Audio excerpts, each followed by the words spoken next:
Orde Baru Berdarah, pemerkosaan massal 1998. Hai guys, di video kali ini gue mau ceritain salah satu tragedi kelam di Indonesia, yaitu pemerkosaan massal di tahun 1998, di mana target dari tragedi ini adalah para etnis Tionghoa. Mereka menyerang dengan cara membabi buta. Tapi tunggu dulu, sebelum lanjut ke pembahasan ceritanya, buat kalian yang suka dengan cerita-cerita seperti ini, bolehlah dukung gue dengan cara klik tombol subscribe, biar gue semakin semangat bikin video tiap hari dan bisa upload sesering mungkin. Oke, kalau udah siap, yuk kita mulai. Inilah tragedi kelam pemerkosaan massal 1998.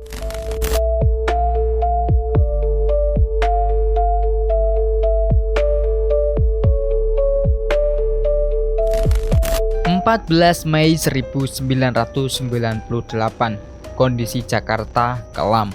Mahasiswa-mahasiswa demonstran ditembaki, toko-toko milik etnis Tionghoa dijarah dan dirusak, dan si jago merah berkobar di mana-mana.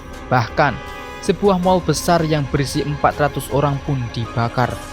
Meski menelan begitu banyak korban, hingga kini belum ada keadilan terhadap orang-orang yang menyamar sebagai mahasiswa alias kelompok yang memulai pembakaran dan berbagai provokasi lainnya.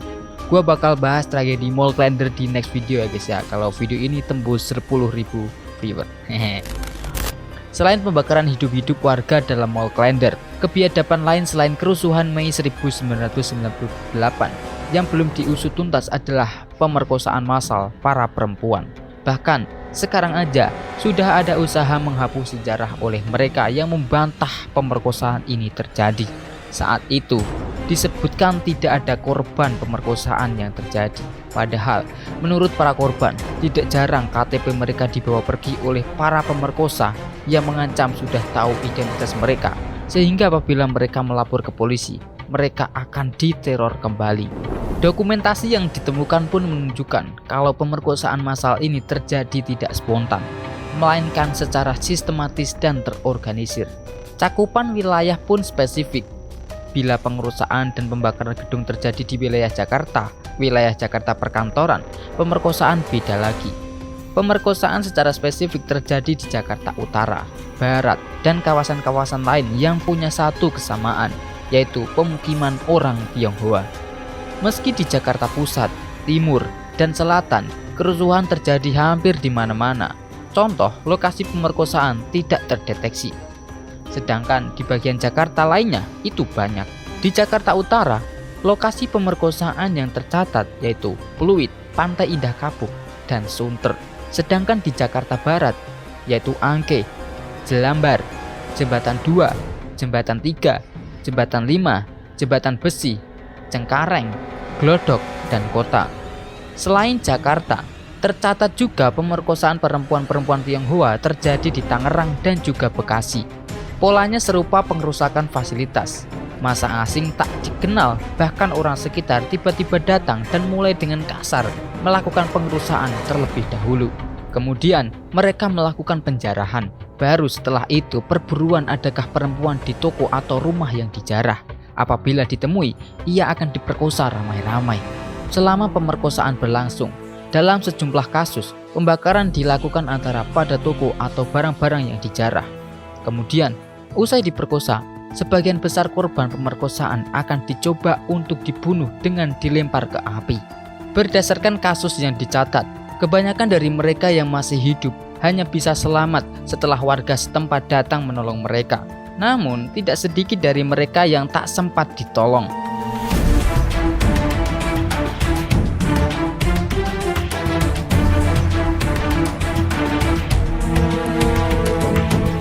Nah, ada sejumlah kisah korban pemerkosaan massal pada tahun 1998. Ada seseorang yang berinisial W, berumur 50 tahun, dan putrinya berinisial L, berumur 26 tahun. Mereka diperkosa pada 13 Mei 1998 di rumah mereka sendiri, usai sekelompok orang tak dikenal menerobos masuk. Selain diperkosa oleh massa tak dikenal itu, anak laki-laki W juga diancam untuk ikut memperkosa sang adik.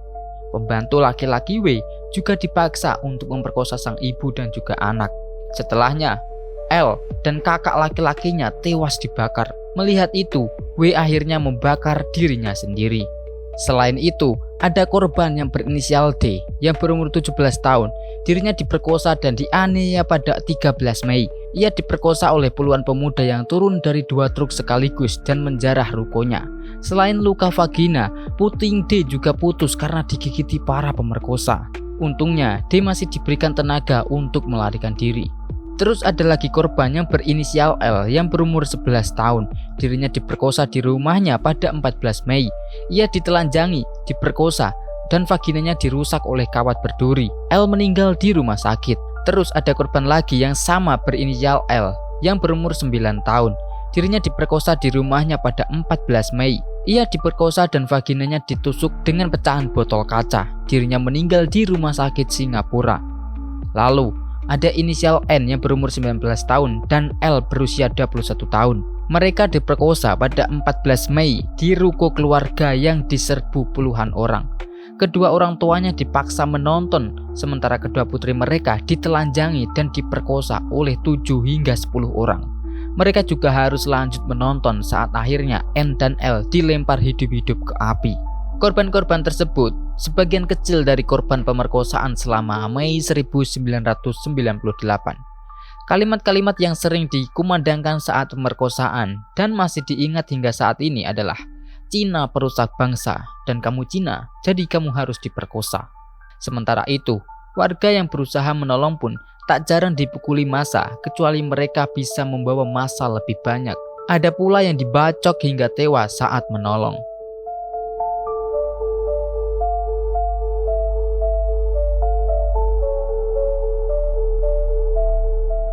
Ada seorang saksi yang melihat 2 perempuan dipaksa turun dari mobil mereka yang dicegat massa. Kemudian, keduanya ditelanjangi dan diperkosa ramai-ramai di tengah jalan pada pukul 11:30 siang. Kedua korban berusaha melawan, namun sia-sia. Usai diperkosa, mereka ditinggalkan begitu saja. Melihat kiri dan kanan, saksi kemudian menghampiri kedua korban yang memeluk dan memeganginya erat. Mereka ketakutan serta memohon pertolongan. Saksi kemudian membawa keduanya melewati jalan pintas yang aman. Namun apa yang dia saksikan di jalan hampir membuatnya pingsan. Di perempatan Cengkareng, terbaring mayat-mayat perempuan telanjang bulat. Mereka hanya ditutupi koran. Saksi ini tahu betul mereka sudah diperkosa karena vagina mereka mengeluarkan darah yang banyak dan dikerubungi lalat. Ia pun menahan pusing dan lanjut untuk mengantar korban.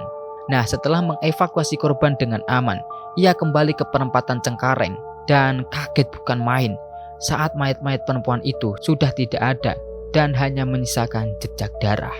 Lalu, siapa yang membawa mereka? Kemana? Dan diapakan? Tak lama usai kerusuhan, pemerkosaan ini diusut relawan. Namun, sejak dulu saja mereka sudah dapat teror untuk menghentikan investigasi mereka. Hingga saat ini, kompensasi belum tiba bagi mereka yang menjadi korban pemerkosaan massal 1998. Sepertinya Indonesia masih punya jalan yang panjang menuju keadilan.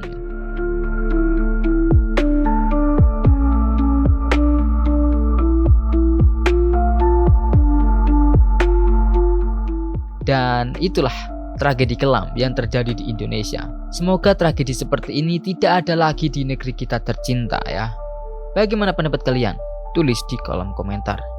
Terima kasih sudah menonton video ini sampai habis dan sampai jumpa di video selanjutnya.